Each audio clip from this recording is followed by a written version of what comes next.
Will Manchester City regret selling Cole Palmer to Chelsea Football Club? You ain't so tough with that bad boy tuck. I'ma get it how I'm living, I'ma walk the walk. Outline my lines, I rap through thought. Yo, what's going on, people? Welcome back to Football Therapy with me, your host Jan. Today we're discussing Cole Palmer's transfer to Chelsea, looking like an incredible young player that could be transformative long-term for Chelsea. Young England international, of course, Man City Academy graduate. He came to Chelsea probably and largely because they signed Jeremy Doku, a very talented and tricky winger. But are they going to do something a little bit more in Cole Palmer, who of course can play very well on the wing?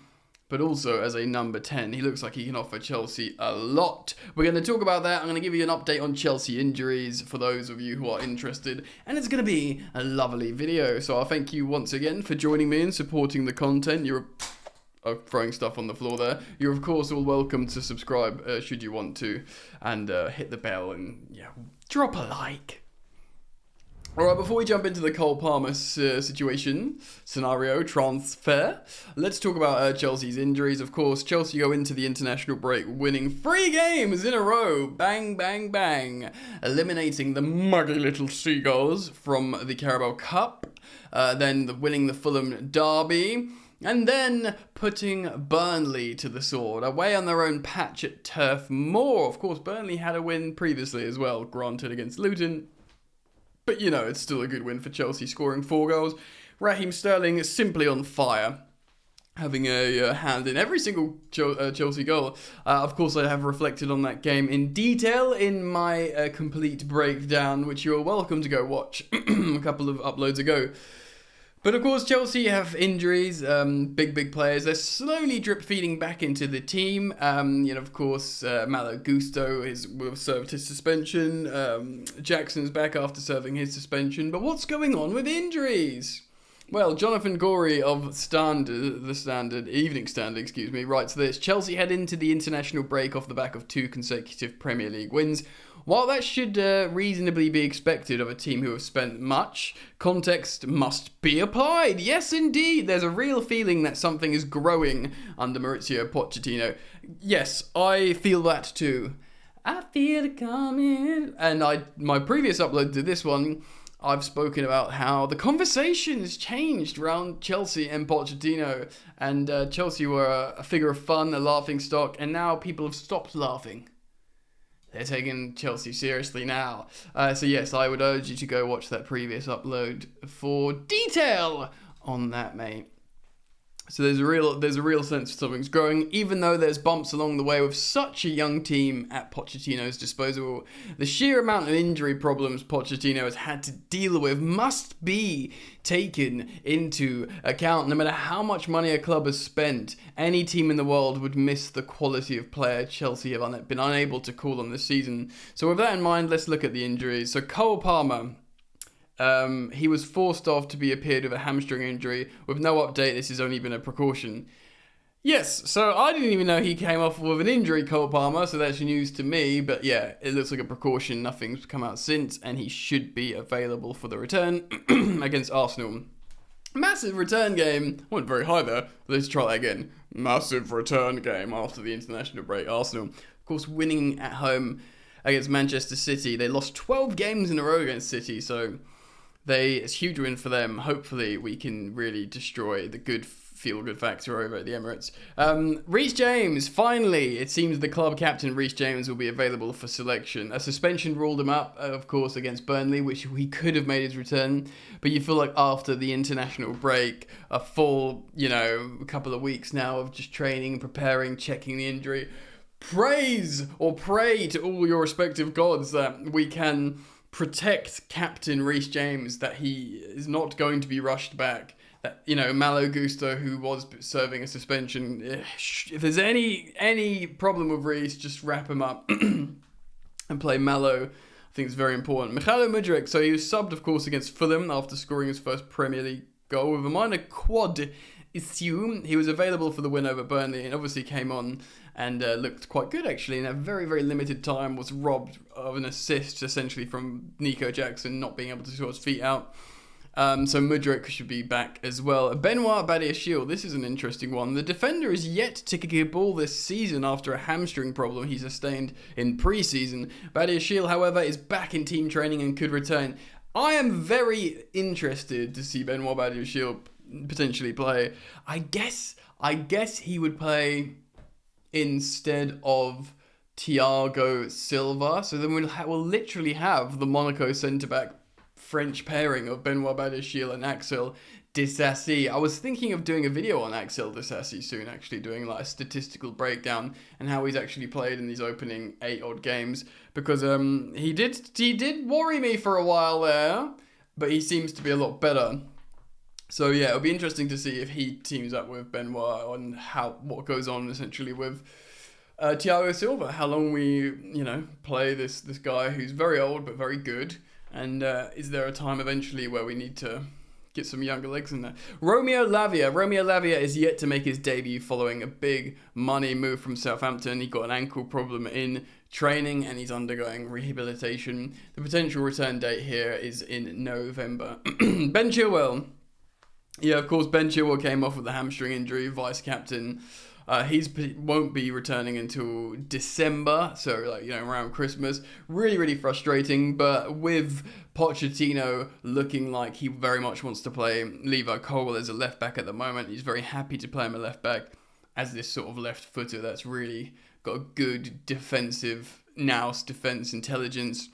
Kind of suits us at the moment, especially if you start like the likes of Mudryk or Sterling in front of them. You can sort of tell them to kind of stay forward a bit more because you got a centre-back defending behind you rather than a full-back. So Ben Chilwell, it's frustrating because Ben Chilwell on form is like scintillatingly good. People forget, but he is. Christopher Nkunku, he won't be back till next year. January return day. That will be a really interesting inclusion, Christopher Nkunku, because on yesterday's video, I speak about the formation change Pochettino has recently undertaken. We're not playing a number 10. We're playing a 4-3-3 with like number 8 and Cole Palmer playing as a right wing, but inverting inside and occupying that space in the hole, which is the space behind the striker, where a number 10 often plays. So when Nkunku returns, we could just play him as a striker. We could just play him off the left. But he is that sort of second striker, number 10. So when he eventually returns, it'll be really interesting to see if we're still playing this formation, if it's serving us really well, what happens when Nkunku returns. Because like I keep saying and reiterating here on the channel, Nkunku is our star attacker. It's not Jackson, it's not even Sterling, it's not Mudryk or Cole Palmer at the moment, though very young. Noni Madueke, we don't know what's going on with him much. We'll probably speak about him a bit more in the coming days. It's Christopher Nkunku, so how we will react to his return would be very interesting indeed. And of course, Wesley Fofana, my boy Wes won't be back for probably the season, maybe at the end of the season campaign. So yeah, that's your injury update going into the international break. Let me know what you think about certain players. But let's move on and talk about Cole Palmer. Right, ladies and gentlemen. Scoring his first Premier League goal, got an assist. I believe he's got 3 goal involvements in 3 games. TalkSport headlines about how he's an upgrade on Kai Havertz. Cole Palmer is a young player, young English player. I think he's 21 years old. He's a left-footed attacking midfielder / right winger. X-Value has him as a 1-to-1 explorer as his profile. He's in the 90th percentile for expected goals for his position. He's in the 91st percentile for non-penalty expected goals for his position, which means top 9%. And he's in the top 2% for non-penalty XG per shot. So if his offensive metrics are really, really strong, his expected threats from carries. And now expected threat is a metric that governs how much threat you're posing to the opposition, which is to do with your passing and your carries. And carries is in the top 1%. Basically, and look, yeah, his 1-2s, he's in the top 3%. He's basically, essentially, an amazing dribbler. He's amazing at passing. He's really good playing out of the press in the final third, so he doesn't care if people are jumping all over him. He'll still release the pass. He'll turn, he'll half turn, he'll combine, he'll shoot. He will assist. Now, of course, Manchester City signs Jeremy Doku, who's been in the public eye for a while now. There's a lot of people thinking now Guardiola's got his hands on him, he's going to become this like super player, and he may well do. But for me, Jeremy Doku's like a winger, like a proper winger. I wonder how much did they sign him for? £60 million? They sold Cole Palmer for originally 40 million, and he's English. I know he's young and hadn't been producing massive numbers in the top league because he'd only been playing in secondary competitions for Pep. But he's an incredible player. When we signed him, I was gassed. And because I thought, oh crap, like I never thought in a million years Manchester City would sell Cole Palmer, because I thought like he is that like kind of like Phil Foden next level things that come out. Phil Foden would cost ridiculous money now.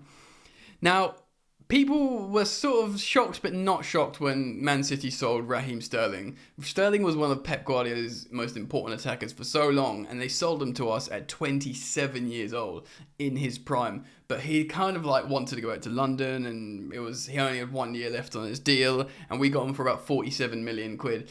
All things considered, Guardiola wasn't using him much at the time. He had 12 months left on his deal.